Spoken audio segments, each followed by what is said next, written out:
Hi, this is Carolyn, and I'm here with Erin, and this is part 2 of our episode with Claire. Claire hosts the Me and My Racquet podcast on behalf of USTA Southern. She is the tennis service representative for North Georgia and Atlanta. She played college tennis at the University of Florida, where her team won the NCAA Championship. If you'd like to hear more about Claire's incredible background or what a tennis service representative does, please check out part 1, but here's part 2. So we have all these crazy situations that happen in adult recreational tennis. What's the craziest thing that's ever happened to you since you've played at such a high level, juniors, college, pro? Have you had a crazy situation happen on the court? I mean, this was Atlanta, funnily enough. I was in a tournament ages ago, and you know how you have a scorecard out on the court, and my opponent brought her own scorecard. So we had 2 scorecards. And I clearly, as the match went on, I clearly knew that I was up 5 games to 2. And at that point in the match, she decided to turn her scorecard to 5-2 her. And so it became this whole thing. And there wasn't a referee at the moment. So we had to get a referee involved. And I ended up winning the set twice because I won 7-5 and then 6-0 the next set. I was pretty upset about it. But I had just never seen someone bring their own scorecard out and be mentally no, I'm up 5-2.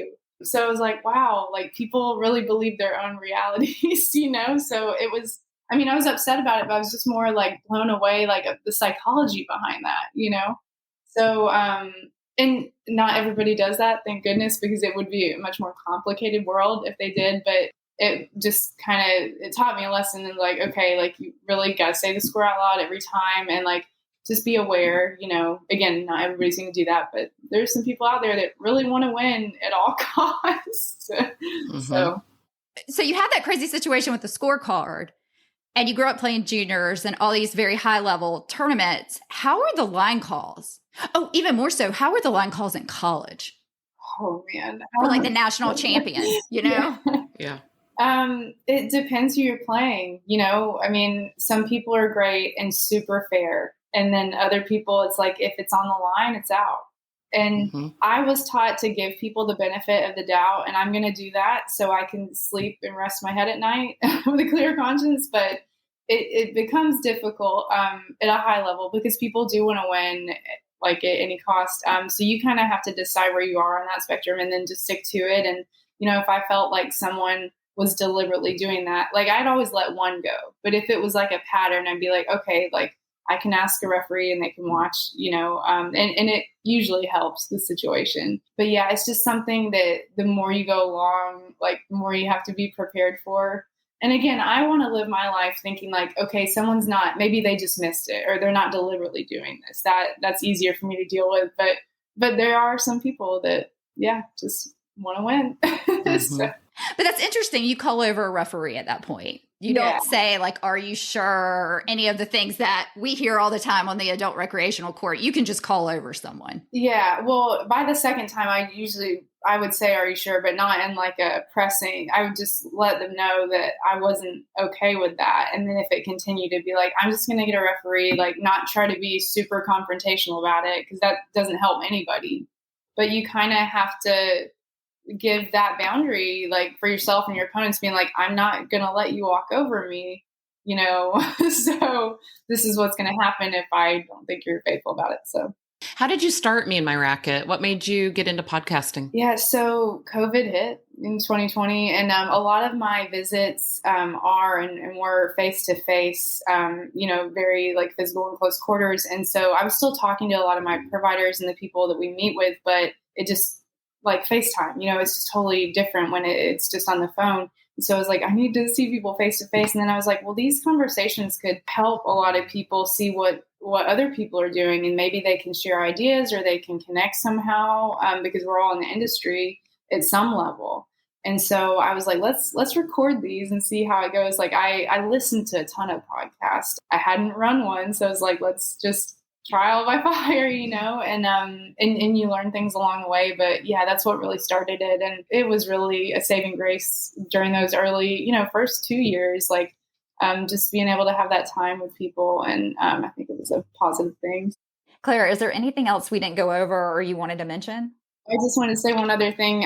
If you don't know your tennis service rep, like please get in touch with them if you need any resources or anything, because they can connect you just like with clubs in the area or Parks and Rec or just anything, any question about tennis you might have, they can connect you wherever you are. So I have one more, which is, would you recommend tennis for children? Oh, totally. Yeah, definitely. But I want, especially having so many injuries that I've had, I'm really a huge advocate for like multiplayer sports and like trying a lot of different things. And even if you are really serious about tennis, like make sure you do it with something that's going to complement like volleyball or soccer or, you know, something that can just get you out of it a little bit just so you're not doing the same thing over and over. But like, whether you pick it up at 5 or 55, I think it just has so many life skills that you don't always learn in other areas of your life. And like I said, just the relationships and the connections that you make, they're just invaluable. So, and then, you know, if you have kids, like you can go out and hit like with red ball or whatever, it can be just such a great thing for family life. So definitely recommend. Carolyn's trying to decide whether she's going to put her kids in or not. That's why she asks that question. She's like, this is for me. I want to know. This is more for me. Well, it is an unofficiated sport. So I struggle with that because I didn't grow up playing tennis. So it's the not having the official on the court bothers me a little bit. Carolyn grew up playing basketball. So there was always an official there. Yeah. An objective official. Not someone that's calling 5-2 the wrong way. Like someone that's like, this is the score. Right. Yeah. We loved having Claire on the podcast. We asked Claire what happened when she was up 5-2, but her opponent was saying she was actually up 5-2.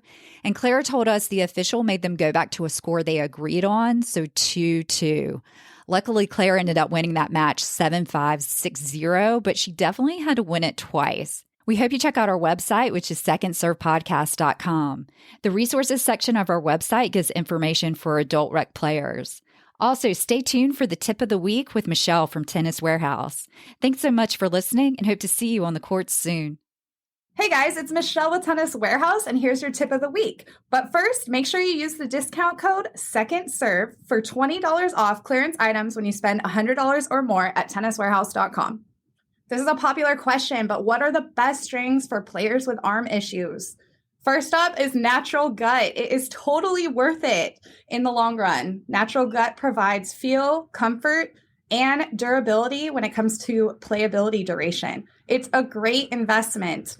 However, if you're not interested in spending the money on natural gut, you can always hybrid with a half set of natural gut and a multi in the crosses, or go with a full multi-filament. Some of our favorites are Energy Squared, Prince Premier Power, NXT Power, as well as Gamma Professional. Also, string at lower tensions to avoid arm issues. That's your T-Dub tip of the week. For more tips, visit us at tenniswarehouse.com.